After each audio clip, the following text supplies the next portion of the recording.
Radio María y Didaje, Fe y Doctrina, presentan En la Iglesia, un programa para conocer, amar y defender el cuerpo místico de Cristo, la Iglesia Católica. Con ustedes, Andrea Trujillo y Rafael Núñez.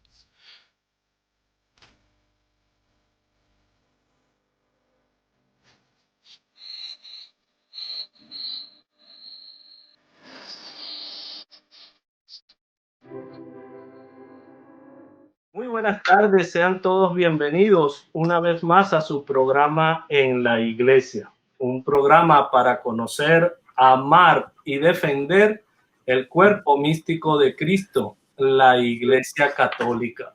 Muy buenas tardes, Andrea.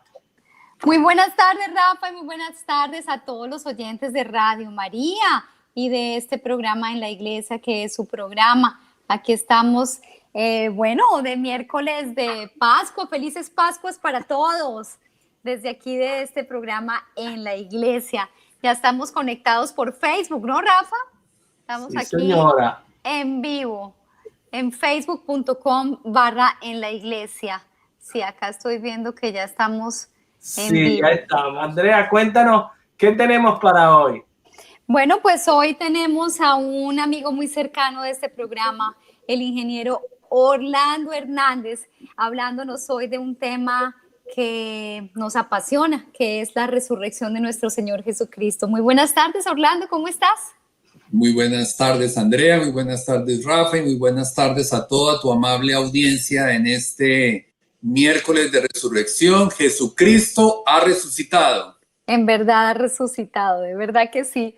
Pues es una alegría, nos tenemos que sentir alegres, nos tenemos que sentir reconfortados, nos tenemos que sentir amados por nuestro Señor, porque este regalo es único. La salvación es un regalo invaluable y es el motivo de nuestra existencia. Así que bueno, esta es la introducción que les damos al programa de hoy. ¿Qué tal si empezamos con una oración, Rafa? Sí, señora, pues en el nombre del Padre, del Hijo y del Espíritu Santo. Amén. Amén. Dios Padre Todopoderoso y Eterno, te damos gracias por tu amor, por tu misericordia, por el don de la vida, por la resurrección de tu Hijo amado que nos abre las puertas a tu amistad, a tu amor, por todo lo que nos toca vivir, Señor, porque eso es lo que está en tu plan para todos y cada uno de nosotros. Te damos gracias por esta emisora Radio María que nos permite transmitir este programa En la Iglesia, que es un programa para conocer, amar y defender el cuerpo místico de Cristo, la Iglesia Católica, creada por tu Hijo. Te damos gracias por nuestro hermano Orlando, que siempre nos apoya, nos acompaña y enriquece nuestro programa con todas y cada una de sus intervenciones en él. Bendice a todos los que escuchan este programa y permite que la paz del resucitado esté siempre con todos. Amén. Amén. Amén. Pues bueno, estamos ya recorriendo esta Pascua de Resurrección. Hace 3 días tuvimos ese Domingo de Gloria tan espectacular, tan lindo, vivido en familia, vivido de una manera un poco usual, pero sin dejar de ser tan alegre y tener la importancia que siempre ha tenido. Yo creo que al contrario, esta situación nos ha traído cosas muy lindas, experiencias familiares increíbles y un redescubrimiento de cómo vivir nuestra fe dentro de ese núcleo familiar. Orlando, cuéntanos un poquito, a manera personal, ¿tú cómo viviste este Domingo de Resurrección desde tu casa? Pues la vimos obviamente en familia, la tratamos de vivir como si hubiese sido una Semana Santa a la de los años anteriores. Tratamos yo siempre durante la semana, durante el fin de semana, pues me dedico mucho a la oración, me gusta mucho leer la Biblia, meditarla. Yo soy un gran amigo de las películas históricas, así que aprovecho para ver algunas de esas películas clásicas y otras documentales de la vida de Jesús.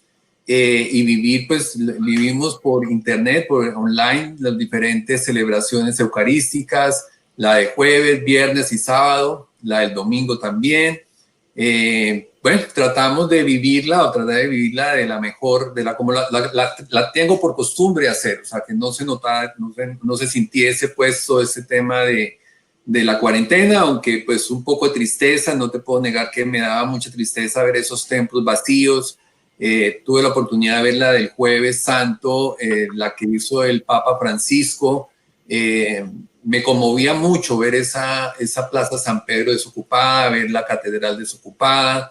Yo he tenido la oportunidad de estar allá y pues es un templo que tú pasas la puerta, inspira muchas cosas, pero verla así en ese vacío, pues también me conmovía mucho, ¿no? Sí, realmente sí, a todos nos impactó ver eso, pero también igualmente pudimos disfrutar esa profundidad de esas homilías. A mí personalmente me tocó muchísimo el Vía Crucis del Viernes Santo. Fue un Vía Crucis supremamente profundo cuando cada una de las estaciones fue llevada o por un preso o por alguien que está involucrado con estas personas privadas de su libertad. Fue algo que realmente yo creo que conmovió a muchas personas, las dejó reflexionando y nos dejó una tarea, y es orar por estas personas que justa o injustamente pues se equivocaron y están en este momento en alguna cárcel del mundo. Bueno, pues entremos en materia, Rafa. Sí, señora. Bueno, yo quería comentar un meme que me llamó mucho la atención. Es el meme donde quien lo hizo sienta en la misma mesa al demonio y a Papá Dios, y el demonio le comenta: ¿viste que te cerré todas las iglesias? Y Papá Dios le responde: sí, pero te abrí una en cada casa. La persona que lo hizo creo que no conoce mucho a Dios, porque Dios no se sienta con el demonio a platicar en una mesa. Pero la idea y el mensaje me gustó mucho, está muy bien. Y eso es lo que quiero comentar con nuestros oyentes, es que Papá Dios siempre saca de un mal un bien mayor. Y aunque no tenemos el acceso a la Eucaristía momentáneamente, pues tenemos un regreso a la iglesia primitiva, a la iglesia del hogar, donde hemos tenido la oportunidad de llamar a todos los miembros de nuestro hogar a orar juntos y a vivir la pasión, muerte y resurrección de nuestro Señor de manera íntima y profunda. Así que creo que a pesar de todo es una ganancia para el espíritu. Así que pues comencemos. ¿Qué hay con la resurrección? Para muchos, Orlando, la resurrección es un cuento. Inclusive para los primeros que detentaban el poder en Jerusalén, manifestaron que lo que hicieron los discípulos fue que se robaron el cuerpo y lo escondieron. Para muchos en la actualidad, el Jesús histórico es difícil de comprobar y demostrar. ¿Ok?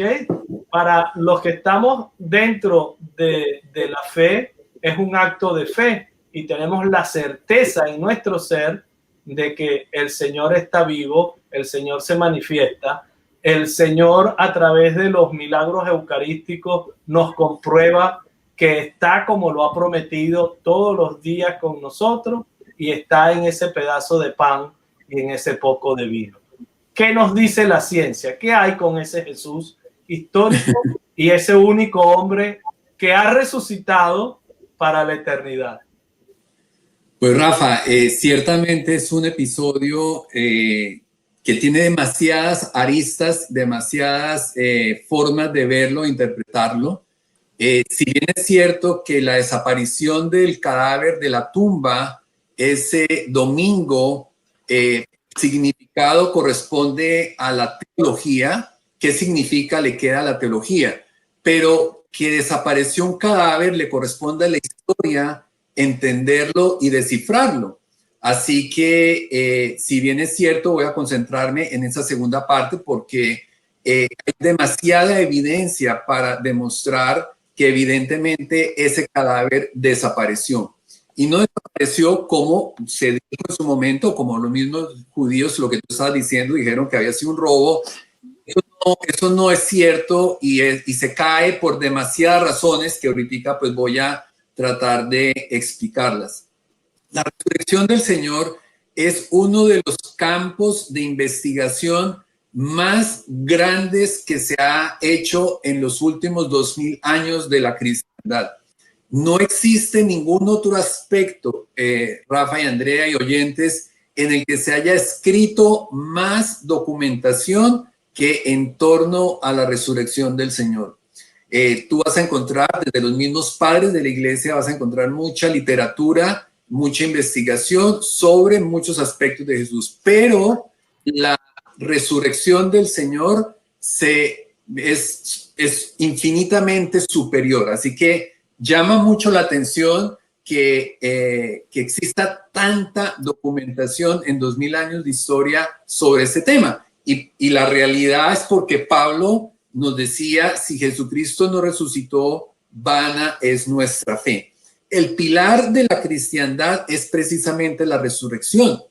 Y creo que eso lo sabemos muchos, pero poca gente se pone a pensar un poco por qué, cuál es la razón detrás de que sea tan fundamental ese hecho de la resurrección del Señor. Y ahorita pues voy a entrar en materia con eso, pero antes quería hacer un poco una introducción de cómo era la muerte en la época de Jesús, porque tú sabes que la muerte está muy asociada a la cultura, ¿no? Cada cultura le da un manejo a la muerte de una manera diferente. Y con el paso del tiempo, pues obviamente las costumbres también cambian un poco. ¿Cómo era la muerte? ¿Cómo se manejaba el tema de la muerte en la época de Jesús? Lo primero que hay que resaltar es que la costumbre era enterrar el muerto el mismo día de su fallecimiento. Eso obedecía básicamente a dos razones. Uno, porque en el Oriente Medio el calor y la humedad hace que los cuerpos se descompongan muy rápido, de tal manera que se buscaba darle sepultura lo más pronto posible. Y dos, porque se consideraba una deshonra al fallecido y a los familiares del fallecido que se dejara el cadáver sin enterrar. Así que la costumbre era enterrarlo el mismo día. En el Nuevo Testamento encontramos 3 narraciones de 3 personas que fallecieron y fueron enterradas el mismo día. Jesucristo es la primera que se entierra el mismo día que muere. El de Ananías, no sé si recuerdan quién era Ananías. Ananías, cuando se estaba fundando la iglesia, Ananías tenía un lote y lo vende y le entrega la plata a los apóstoles para que ayude a la gente pobre y de todo. Pero Ananías se guardó una platica, no la entregó completa. Y cuando el remordimiento no lo dejó vivir y murió de muerte natural, pero fue por el remordimiento de haberse guardado una platica de ese lote que él había vendido y que supuestamente estaba siendo muy generoso en entregar el dinero y todo. Ananías también muere y es enterrado el mismo día. Y el mártir Esteban, el primer mártir de la iglesia, Esteban, es enterrado también el primer día de su muerte. Y en el Antiguo Testamento encontramos a Raquel, también, por ejemplo, otro caso, que la esposa de Jacob, que es enterrada el mismo día. Esa era parte de la costumbre. Lo segundo era que se tenía costumbre envolver solamente en un lienzo la cabeza, los pies y las manos. Y es así como en la narración de la resurrección de Lázaro, nos narra la Biblia que cuando Lázaro salió de la tumba, Jesucristo pide que le desenvuelvan los pies, las manos y la cabeza. El que se envolviera todo el cuerpo, como fue el caso de Jesús, no era lo normal, eso era solamente para la gente muy pudiente. Y si la persona era importante, ese lienzo con que se envolvía, esa sábana con que se envolvía el cuerpo, era la sábana que se usaba para proteger una escritura, un rollo, uno de los papiros de la ley, se usaba para las personas prestantes e importantes. El tema de las especies también no era muy usual, era solamente para gente que tuviera los recursos de las especies, ya que eran costosas. El propósito de ungir al cadáver era disimular el olor de la descomposición. Al descomponerse los cadáveres, el olor era muy fuerte, así que para la gente que tenía recurso de poder ser enterrada, como fue en el caso de Jesús, en una tumba, no bajo tierra, como era lo normal para la inmensa mayoría de la gente que se enterraba bajo tierra, era permitir que se descomponiera el cuerpo, luego se sacaban los huesos y esos huesos se ponían en un osario y el osario sí se enterraba bajo tierra.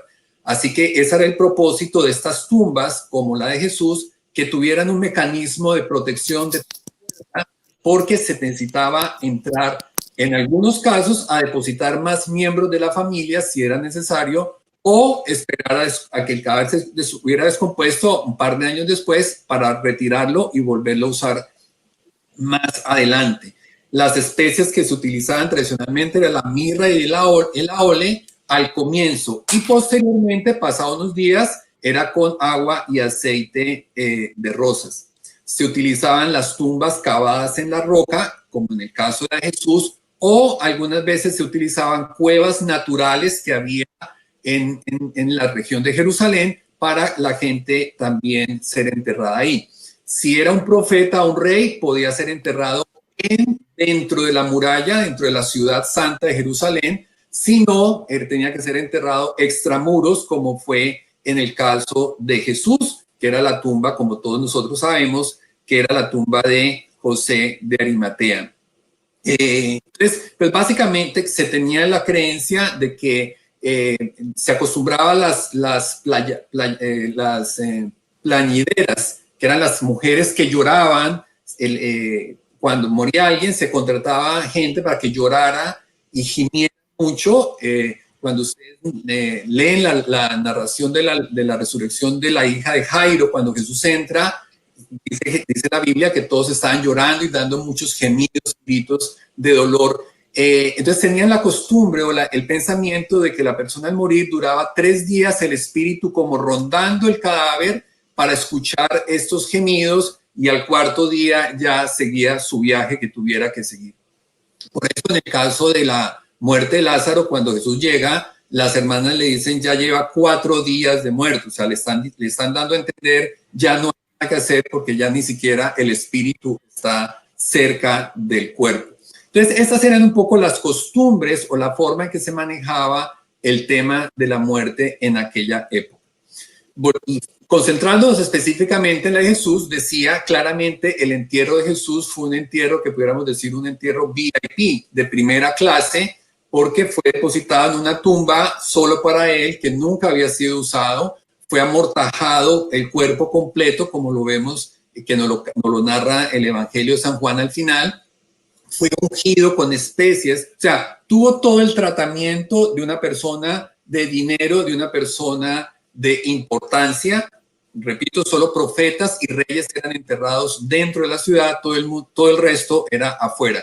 Pero con todo lo que pudiéramos decir, un sepelio de alto nivel en su época. Entonces, concentrándonos ahora en el caso particular de Jesús, quiero un poco ambientar quién era Jesús en este sentido y por qué la resurrección de Jesús es el pilar de nuestra iglesia. Ahorita que estamos en estos tiempos del coronavirus, yo les hago a ustedes una pregunta. Supongamos que mañana aparece un personaje que dice que encontró la vacuna del coronavirus. Y cuando lo entrevistan, él cuenta que Luis Pasteur le aparecía todas las noches y le iba dictando la fórmula para encontrar la cura del coronavirus. Que él tenía, Luis Pasteur le indicaba qué combinar, qué elementos, qué química utilizar y todo. Y esa es la vacuna que él encuentra. Yo les hago a ustedes una pregunta. ¿Ustedes se atreverían a ponerse la vacuna de esta persona que dice que fue Luis Pasteur, que murió hace 150 años, que se le aparecía a él y le reveló la fórmula para el coronavirus. ¿Ustedes se pondrían esa vacuna? No, yo Ni no. loca. Ni- Ni loca. ¿Por qué? ¿Por qué no te la pondrías ni loca, Andrea? Porque es poco creíble esa teoría de que Luis Pasteur se le esté apareciendo y le esté dictando. Entonces me parece muy traída a los Estamos con una cabellos. persona loca, ¿cierto? O sea, Claro. yo no voy a poner una vacuna que un loco me la está proponiendo. Pues muy bien, este es el mismo caso de Jesús. Jesús es una persona que lo podemos enmarcar en tres posibles categorías. Una, o Jesús era el Hijo de Dios, o Jesús era el ser más malvado que ha existido en el planeta Tierra. Hitler se le queda en pañales a Jesús, o Jesús estaba más loco que una cabra. ¿Por qué? Porque de todas las personas que han tenido líderes religiosos, Mahoma, Buda, el mismo Abraham, ninguna personalidad religiosa en el mundo ha clamado ser Dios. El único líder religioso que ha clamado, ha dicho, yo soy Dios, es Jesucristo. Ninguna otra persona. Tenemos a Mahoma, por ejemplo, que él se sintió y él se proclamó un elegido para revelar una profecía, para revelar un conocimiento. Confucio reveló un conocimiento. Buda reveló un conocimiento. Él fue el iluminado. Todas esas personas clamaron algo especial en ellas, pero jamás en la tierra alguien se ha atrevido a decir, yo soy Dios. Y Jesús fue eso. Jesús fue una persona que clamó ser Dios. Y hasta el momento ha convencido a más de la mitad del planeta Tierra de que lo fue, de que lo es. Así que si Jesús dice ser, de hecho, fíjense que Jesús lo crucifican no por no obedecer la ley, no por hacer las sanaciones en día sábado, no por trabajar el día sábado, porque había gente que desobedecía la ley indudablemente y merecía cierto castigo, pero nunca la muerte. Cuando vemos que Jesús lo están enjuiciando, dense cuenta que le pregunta el sumo sacerdote, tú eres el Mesías. El Mesías, no pensemos que era un título honorario o honorífico. Mesías era Dios. Dios ya se sabía, la profecía era que el Mesías iba a ser Dios hecho carne. De tal manera que Caifás le pregunta a Jesús, porque eso era el rumor. Cada vez que Jesús les decía al pueblo, le decía, crean en mí. Imagínate, todo el pueblo había sido educado generación tras generación tras generación en que la única manera que había para salvarse era a través de la observancia a la ley. Y la ley que decía, amarás a Dios sobre todas las cosas. Solo a Dios amarás, solo a Dios obedecerás. Pero un día Jesús suelta una bomba atómica. Un día Jesús les dice, no, ustedes también yo soy el camino, dice Jesús. Yo soy el camino, la verdad y la vida. Le dice, si ustedes creen en Dios, crean en mí. Yo soy el camino.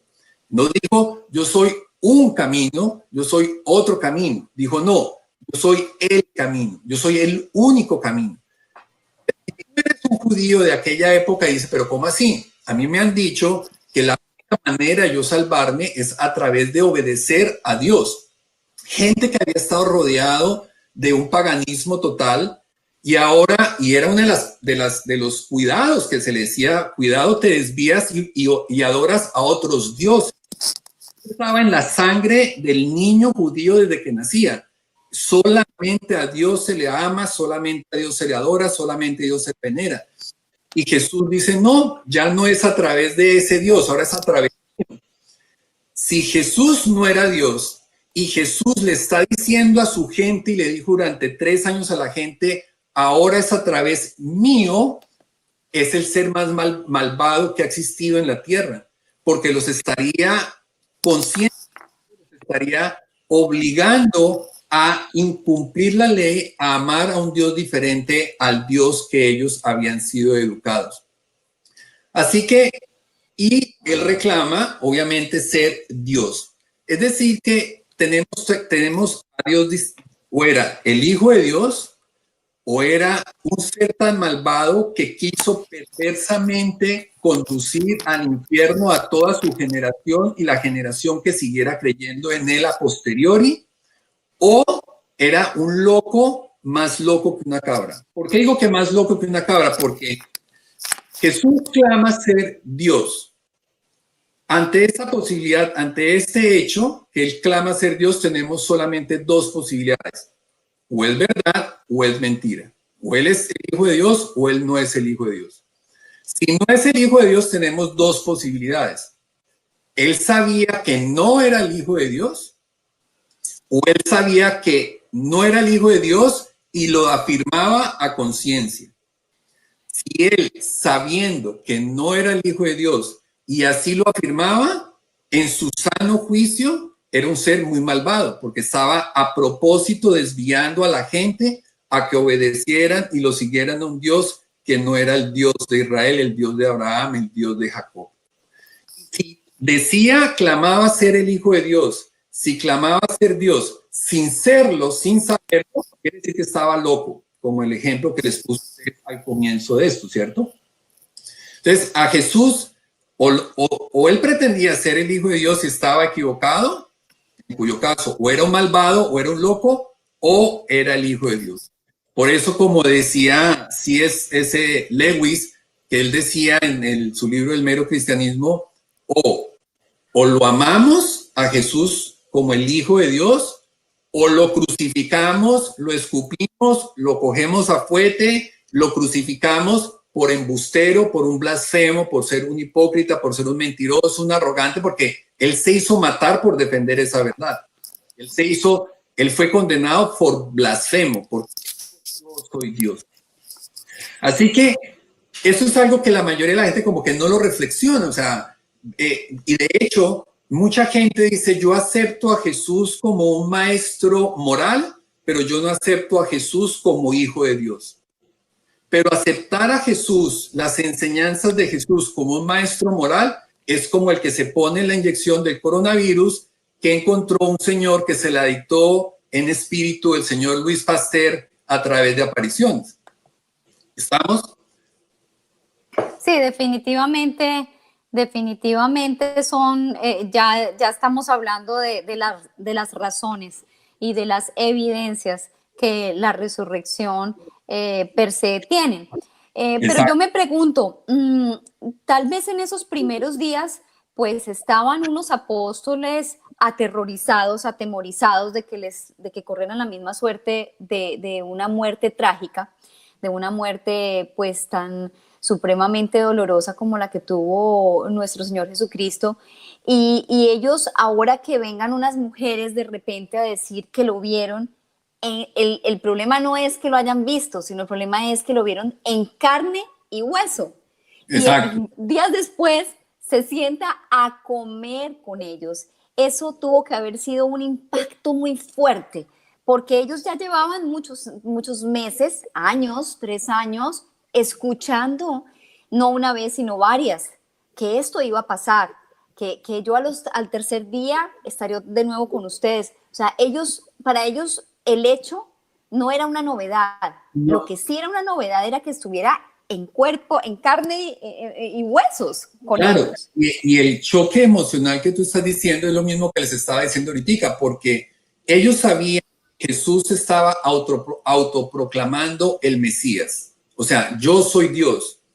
Y eso es una cosa difícil de asimilar. Por más de que ustedes intenten hacer el mayor esfuerzo, pónganse en el lugar de esos apóstoles, que una persona diga, yo soy profeta, o que ellos estaban acostumbrados a los profetas. Ya la historia del antiguo Israel había tenido muchos profetas, y el profeta hacía milagros. Vemos el profeta Elías, que había hecho milagros, había también resucitado muertos y todo. Una cosa es hacer milagros, una cosa es multiplicar los panes y los peces, otra cosa es caminar en el agua, otra cosa es sacar a Lázaro de la tumba. Pero hasta ahí la cosa iba difícil de creer, pero ellos lo fueron viendo con sus ojos y lo fueron viendo con sus ojos y hasta ahí va muy bien.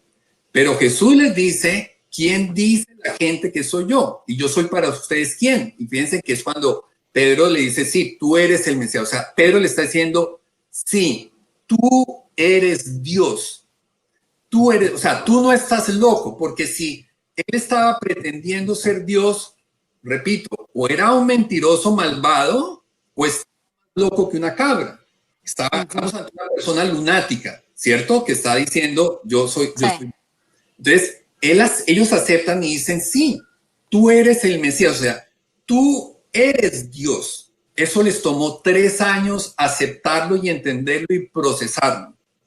Hasta que llegó el viernes por la tarde y ellos estaban esperando que, ok, hasta el último instante, lo crucificaron, se va a bajar de la cruz, porque es imposible que Dios muera. O sea, eso es como el libro o una película que suele dedicar mucho más, Cristo no ha muerto, Dios no ha muerto. O sea, hasta ahí iban bien, turbados, obviamente, porque lo estaban cogiendo a fuete, lo colgaron, el hombre sangraba, pero muere. ¿Cómo así que murió? O sea que efectivamente no era Dios y quiere decir que sí estaba loco. Duramos 3 años con un tipo más loco que una cabra que proclamaba ser Dios. Es como si yo mañana salgo y yo proclamo ser Napoleón Bonaparte. Y yo hablo y pueda que yo no le haga daño a nadie, pueda que yo haga buenas obras, pero yo me presente como mucho gusto, soy Napoleón Bonaparte, libertador de Francia. Ustedes me van a ver como loco y pueda que yo no les haga daño y no me tengan miedo, pero yo soy una persona loca, o sea, yo no puedo presentarme como Napoleón Bonaparte. Lo mismo pasó con Jesús. Él se presentaba, yo soy Dios. Él lo dijo muchísimas veces, yo soy Dios. Así que el choque para ellos de verlo morir es, listo, ya no solamente era un profeta, dejó de ser un profeta, hizo milagros inexplicables, pero el que ellos lo hayan visto en vivo, pues fue una cosa que les volvió la esperanza. Y por eso cuando ellos, recuérdense que cuando los apóstoles, los del camino de Maús, les decía, y lo reconocen a él al partir del pan, les dice cómo ardía nuestro corazón cuando él nos explicaba las escrituras. Porque ellos, ¿qué hizo Jesús en esos 11 kilómetros que había entre Jerusalén y Emaús? Jesús cogió y empezó por el Génesis y les empezó a narrar cada una de las profecías que decían que al Hijo de Dios lo iban a matar, pero que no se preocuparan, que él iba a resucitar. Estaba profetizado que él iba a resucitar. Entonces, los discípulos iban tristes por lo que les estoy diciendo, porque hasta el viernes por la mañana estaban en shock, estaban tristes porque a Jesús lo habían arrestado, ya lo habían visto que le habían pegado, lo habían visto que lo habían flagelado, pero bueno, el hombre seguía vivo. O sea, sigue siendo Dios, inexplicable cómo se dejó pegar, pero bueno, en su bondad el hombre se dejó pegar. Pero muerto ya no había nada que hacer. Ante la muerte no hay nada que hacer. ¿Quién lo iba a resucitar? ¿Quién lo iba a revivir? De tal manera que los discípulos, cuando va a ir en esos 11 kilómetros, lo que él les está haciendo es explicándole profecía por profecía por profecía. Y cada vez que una profecía le iba explicando, ¿se acuerdan que estaba profetizado que lo iba a traicionar un amigo? ¿Quién lo traicionó? Un amigo. ¿Se acuerdan que lo iban a crucificar? ¿Se acuerdan que estaba profetizado cómo iba a morir? ¿Se acuerdan cómo? Y ellos iban diciendo sí, sí, sí, sí, sí, sí. Y fue recobrando la esperanza en su corazón de que efectivamente él era el Mesías. ¿Cómo iba a salir de la tumba? Era una cosa inexplicable y aquí quiero entrar. Vámonos a la escena del crimen, vámonos a la escena donde se origina, donde está. ¿Qué tenemos? Recorramos esta escena. ¿Qué es lo que tenemos primero? Un cadáver. Hay mucha gente que ha dicho que Jesús no murió, que murió infarto. Es una hipótesis, es una, sí, una de las tantas cosas que han dicho. Que estuvo desmayado de todo, pero a estas personas yo les quiero invitar a que lean una revista médica que se llama la Journal of American Association, es la revista médica más importante de los Estados Unidos. En la revista de 1986, un informe médico de 3 personas, de 3 médicos, hicieron el análisis de Jesús desde el punto de vista médico. Primero, pues obviamente decían que Jesús era una persona que gozaba de buena salud porque esas caminatas que él hacía, esas largas caminatas que él hacía, solo las podía hacer una persona que estuviera con muy buena salud. Así que Jesús hasta el día de su crucifixión gozaba de muy buena salud. Y hacen todo un análisis médico a partir de lo que nos cuentan las escrituras y a partir de otros libros que están fuera de las escrituras, que hablan de la muerte y resurrección de Jesús, que hacen el análisis médico y dictaminan que efectivamente Jesús murió. La lanza final que muestra la mezcla de agua y sangre que le cae al soldado es una señal evidente de que perforó el pulmón y perforó el miocardio, el corazón y pulmón, donde no hay la más mínima posibilidad que la persona sobreviva a eso. Adicional a todo, la flagelación, la crucifixión, hay un informe médico muy interesante, lo pueden buscar, lo que les digo está en la revista médica de la American Association del 21 de marzo de 1986. Es un informe muy detallado desde el punto de vista médico de cómo murió Jesús y todos los pasos de él. Entonces, primero tenemos un cadáver. Segundo, tenemos la tumba. Evidentemente la tumba, ya les decía a ustedes, fue tiene un lugar, se sabe el lugar de esa tumba, se puede visitar hoy en día esa tumba, fue cavada en la piedra. Tenemos la sepultura. No existe documentación de ninguna otra sepultura tan detallada como la de Jesús, ni siquiera los faraones egipcios.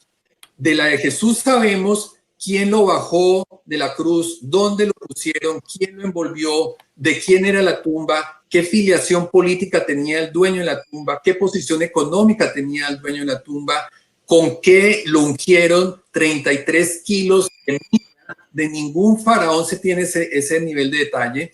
Sabemos dónde lo enterraron, a qué hora lo enterraron, quién lo depositó en la tumba. No existe detalle de una sepultura tan documentada como la de Jesús. Tercero, tenemos la piedra. La piedra sabemos que era una piedra de varias toneladas de peso. Primero porque era la tumba de Jesús se podía entrar de pie, es decir, que tenía más o menos la altura de la puerta, más o menos 1,5 metros. Para que una piedra de 1,5 metros aguante su propio peso, se calcula que tenía 30 centímetros de grosor, lo que la ubica en el orden de las toneladas de peso. O sea, que la piedra es redonda, grande, pesada, y todas las escrituras nos hablan de que evidentemente la piedra era muy pesada. Quinto, tenía una protección sumamente especial, básicamente dos. Uno, la mayoría de la gente cuando lee en las escrituras el Evangelio de Mateo que dice fueron al sepulcro y la sellaron la piedra, la mayoría de la gente ese sellar como que se imagina que la tumba quedó sellada con la piedra, lo cual es cierto, la tumba quedó, que no se podía entrar a la tumba. Pero ese sello que menciona Mateo no es un sello de que quedó sellada. El sello que menciona es una protección que hacía el emperador, donde se colocaba una cuerda que de lado a lado y se pegaba arcilla en los como un extremos. lacre, ¿no? Como un lacre, exactamente. Se ponía el sello romano. Y se ponía el sello de la máxima autoridad, en este caso Pilato, y de otras autoridades, como la misma que ocurre en la narración de Daniel, cuando entra al foso de los leones, él también le sellan esa piedra cuando lo meten al foso de los leones. Y la narran, está mucho más detallada ese sello en las escrituras del profeta Daniel. Pero ese sello es un sello que está protegido con el tema, con los anillos reales, para evitar que se fuera a adulterar el contenido, en este caso eso. Y dos, estaba el tema de la guardia. El tema de la guardia, se puso una escolta de 4 soldados romanos, eso era lo que era una escuadra, como dice la Biblia, que colocaron una escuadra de soldados, una escuadra eran 4 soldados, donde en el código militar de aquella época romano, un soldado que se durmiera en su turno, el castigo era ser flagelado hasta que perdiera la conciencia públicamente. Era una flagelación pública hasta que perdiera la conciencia. Ese era el castigo de un guardia que se quedara dormido en su turno. No cabe pensar que una piedra de más de toneladas de peso, de más de 1 tonelada de peso, con 4 guardias romanos, no estamos hablando de policías mal pagos ni nada, estamos hablando de guardias romanos, cuyo castigo por dormirse o descuidar un turno era flagelación hasta quedar inconsciente. Habían 4 de ellos se fueran a dormir y descuidar mientras alguien rompía el sello real, lo que quiere decir que se metía en un problema con la máxima autoridad, o sea, con el emperador, y 2, que los guardias no se hubieran dado cuenta. Los 4 guardias los hubieran cogido dormidos durante ese periodo de tiempo. Entonces, tenemos la guardia y tenemos el sello. ¿Por qué se mandó a poner la guardia y por qué se mandó a poner el sello? Ese es un dato bien interesante, porque Pilato, como buen romano, era una persona sumamente supersticiosa. Todos los romanos eran muy supersticiosos. Y en las narraciones bíblicas vemos que cuando a Pilato le traen a Jesús para ser juzgado, le dice el sumo sacerdote, lo traemos porque él dice ser el Hijo de Dios. Y dice en las Escrituras que Pilato se asustó más, dice más, es decir, que ya estaba asustado. ¿Por qué está asustado? Porque su esposa, recordemos que le había dicho que había tenido malas pesadillas, había tenido sueños con ese Jesús, que por favor no se metiera con él. Él era una persona supersticiosa, como nos lo dicen las Escrituras. Los romanos en general eran sumamente supersticiosos. Parte de su paganismo era la superstición. Y ya la esposa le había advertido, le había dado señas de que no se metiera con Jesús. Cuando le dicen los judíos que ese señor que le traemos, se lo traemos porque él dice ser el Hijo de Dios, en otras palabras, dice ser Dios, dice que se asustó mucho. De tal manera que ya Pilato estaba muy asustado de tener a Jesús al frente de él. Luego, cuando Jesús le dice que sí, que él era le pregunta a él que será el rey de los judíos, él dice que sí, que él es rey de los judíos, le dice sí, yo lo soy. Pilato, pues hasta ese momento el tema de la blasfema, pues no le importaba. El tema de la blasfema para un mundo pagano, pues no era una falta muy grave, seguramente era hasta chistosa para Pilato que alguien, un loco, se proclamara ser el Hijo de Dios. Pero cuando mencionó que era rey de un reino, ya entró en el campo político. Así que ya Pilato dijo, un minuto, porque esto ya es de mi campo. Y se lo llevó aparte, recordemos que lo llevó aparte en el pretorio y le pregunta, ¿tú de dónde eres? Pero ya Pilato sabía que él era Galileo. Realmente Pilato ahí no estaba preguntando de lugar de nacimiento, ni lugar de vivienda, ni último domicilio registrado o conocido.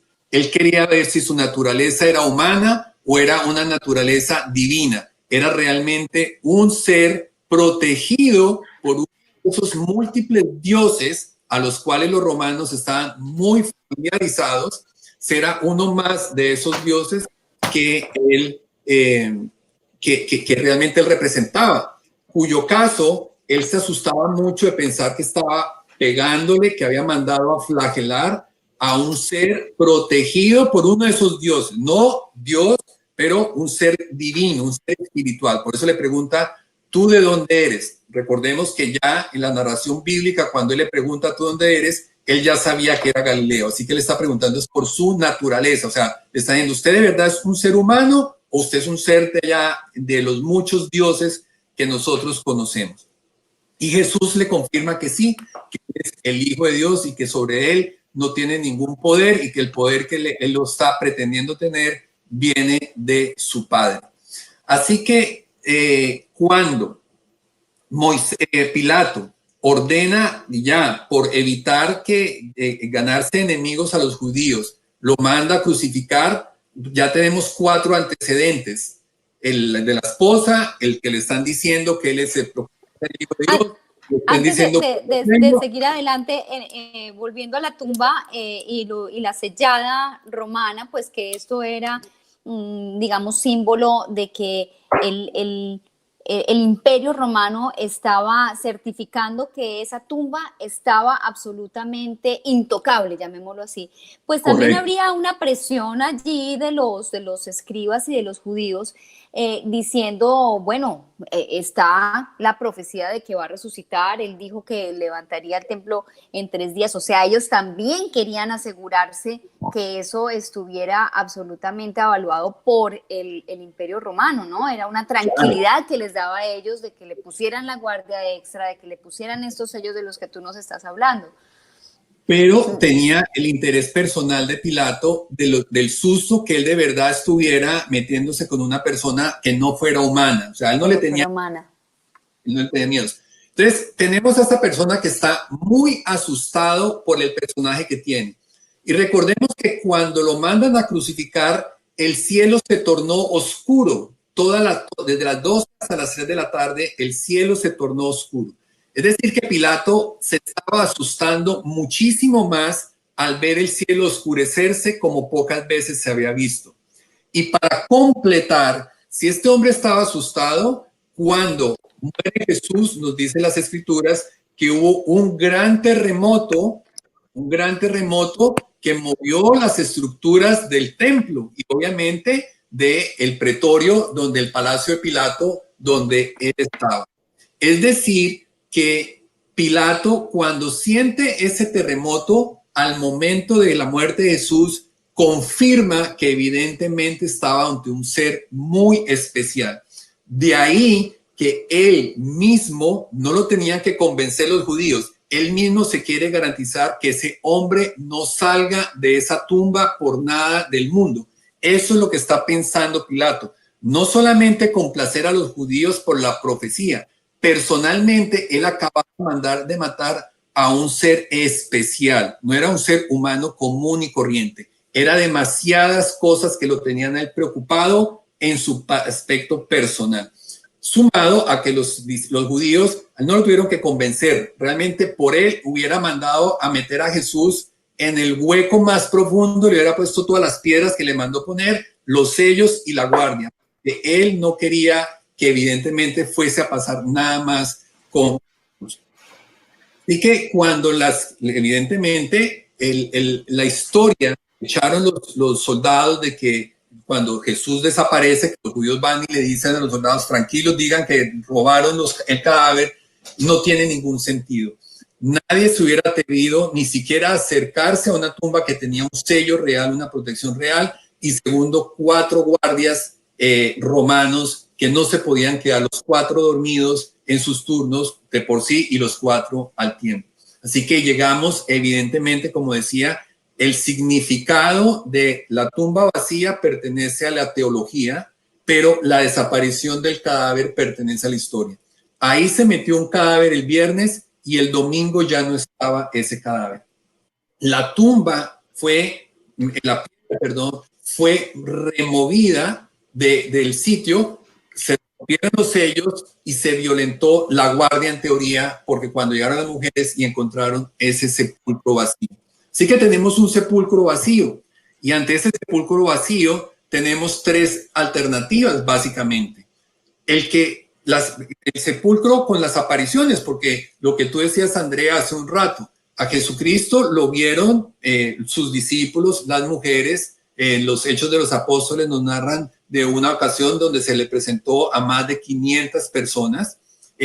Durante los 40 días que estuvo Jesús entre su resurrección y su ascensión al cielo, él estuvo en contacto con muchísimas personas. Tenemos narraciones de 10 bíblicas, de 10 apariciones, pero una de esas con grupos de 500 personas. Y no era un fantasma. Recordemos que en la Biblia nos hablan de fantasmas y nos hablan de espíritus. De hecho, Jesús está caminando en las aguas, los discípulos pensaban que era un fantasma. Los fantasmas en la Biblia tienen una connotación negativa. El fantasma está asociado con demonios, no así los espíritus. Por eso Jesús hace su primera aparición cuando están los 11 discípulos, los 10, perdón, no está Tomás ni está Judas. Él les dice, no se turben, no se asusten, miren que yo no soy un espíritu. O sea, y les pide comida. Recordemos que lo que Jesús quiere y les dice, toquen mis heridas, cojan mis manos. Las mujeres, cuando se les aparecen, una de ellas le coge los pies, hablan con ellos. Los discípulos de Emaús caminaron 11 kilómetros con él, comieron con él. sea, no están ante un espíritu, ni muchísimo menos ante un fantasma. Si la tumba si el cadáver de Jesús hubiese permanecido en la tumba y se hubieran dado las apariciones, pues estaríamos ante un espíritu. Pero, repito, como les decía, no es este el caso, porque él come, él camina, él habla, él interactúa con la gente, así que él quiere, lo tocan, lo palpan. Tomás lo invita, no sabemos si lo hizo o no lo hizo, pero él lo invita: mete tu mano en mi llaga, tu dedo en los huecos de mis manos. Pero él claramente es cuerpo y alma. Estamos ante un ser humano nuevamente en cuerpo y alma. Orlando, fíjate, nos quedan 3 minutos. Wow. Y yo voy a ser de abogado del diablo y de los representantes del diablo en la tierra. Todo lo que me estás diciendo es un cuento de un libro. ¿Qué fundamento científico me puedes dar para yo tratar de creer? Bueno, cuando recordemos que Jesús hizo profecías. Jesús también, como muchos profetas, profetizó cosas. En el Antiguo Testamento, mucha gente jugó al tema de ser profeta. Los hubo verdaderos y los hubo falsos profetas. Y en el Antiguo Testamento hubo una época en donde mucha gente clamaba ser profeta. Y Dios le mandó decir a través de su profeta del momento, le dice: ¿sabe qué? Vamos a aprender a distinguir fácilmente a un falso profeta de un verdadero profeta. Se reconoce facilito. Si sus profecías se cumplen, ese es un verdadero profeta. Si sus profecías no se cumplen, usted es un falso profeta. Jesucristo profetizó muchísimas cosas. Todas ellas se cumplieron. Antes de su muerte, él profetizó que iba a morir, cómo iba a morir, dónde iba a morir, que iba a resucitar. Él profetizó la destrucción de toda Jerusalén, un evento que ocurrió 70 años después de que Jesús muriera. No, 37. 30 y pico, en el año 70 después de Cristo. Una cosa impensable en su momento, porque las estructuras con las que se hizo el gran templo que construyó Herodes el Grande eran piedras de toneladas de peso. Nadie pensó que eso fuese poder destruirse, como decir las pirámides de Egipto. Era más o menos la misma técnica de construcción a las pirámides. Él hizo esa profecía. Es decir, que Jesús, fue un verdadero profeta. Él profetizó muchísimas cosas y sus profecías se cumplieron. Solo un profeta verdadero podía contar con la gracia de Dios. El terremoto que nos narran las escrituras es un terremoto que está documentado en la revista Geology Review, en su magazine, en su publicación del número 54 del año 2012. Está todo el desarrollo geológico que registra el terremoto como nos lo narran las escrituras. O sea, todas las profecías que hizo Jesús se cumplieron. La narración bíblica se cumplió tal y como estaba. Si tú coges todas las narraciones que encuentras en la Biblia, más las que están fuera de la Biblia, tú encuentras a Josefo Flavio, tú encuentras a Tácito, tú encuentras a Agustino II, tú encuentras muchos historiadores romanos que dan fe de que la gente lo vio a él caminando después de muerto. Estuvo interactuando con la gente después de muerto. No solamente la Biblia nos habla de Jesús resucitado. Repito, el significado de esa resurrección es teológica, ¿de acuerdo? El que él desapareció, su cadáver desapareció y lo volvimos a ver caminando después, pertenece a la historia. Históricamente hay la evidencia de que lo que él profetizó se cumplió, que la narración bíblica está soportada por todos los hallazgos arqueológicos que se pueden hacer de que las narraciones cumplen. La tumba la desaparición es un hecho histórico. Para que un hecho sea histórico necesita dos cosas: un dónde y un cuándo. El dónde está la tumba, tú puedes ir hoy, la puedes tocar con tus propias manos. Hace 7 años fue reconstruida porque se estaba cayendo la cúpula que protege la tumba. Se mandaron a hacer pruebas de la argamasa de la parte interna de esa construcción. Corresponde al siglo IV, cuando Santa Elena la encontró, que había un templo pagano construido sobre esa tumba. Es la tumba que siempre se ha tenido la certeza que fue donde se enterró a Jesús, y el Gólgota, la piedra donde fue crucificado. Entonces tiene un lugar y un cuándo. Existe toda esa evidencia. ¿Dónde está ese cadáver de una persona que clamaba ser Dios, y que demostró que era Dios con su resurrección? Tú puedes, hoy sabemos dónde están las tumbas, los huesos y las cenizas de Mahoma, de Buda, de Abraham, de Moisés. Bueno, de Moisés está desaparecida, del rey David, de los grandes líderes. ¿Dónde están los huesos de Jesús? ¿Dónde está la tumba de Jesús? ¿Dónde está el cadáver de Jesús? Un personaje como Jesús, que repito, él pasó de ser el profeta, luego pasó a ser el Hijo de Dios, luego pasó durante 3 días a ser el loco más loco del mundo y el ser más malvado del mundo, y luego pasó a ser el Hijo de Dios cuando ellos lo vieron resucitado. Qué pena que tenemos que terminar aquí porque el tiempo es implacable, se nos agotó. Andrea. Pues miren, yo aportaría esta pequeña frase. No habría tantos santos a través de la historia que hayan dado su vida por un muerto, por una persona que quedó en una tumba como cualquier ser humano. En la historia de los santos nos hablan. Las evidencias de una iglesia que lleva más de 2000 años y sigue viva a pesar de que siga siendo la más controversial, es la evidencia genuina de que estamos viviendo y siguiendo a un Dios vivo. Bendito sea Dios. Orlando, muchísimas gracias por acompañarnos. Siempre se nos queda corto el tiempo para esos temas tan interesantes. Sí, señora. Yo aportaría, el que quiera más evidencia científica, que vaya a los estudios de los milagros eucarísticos y va a encontrar que la ciencia da fe de que el Señor está vivo. Esto ha sido En la Iglesia. Hasta el próximo miércoles.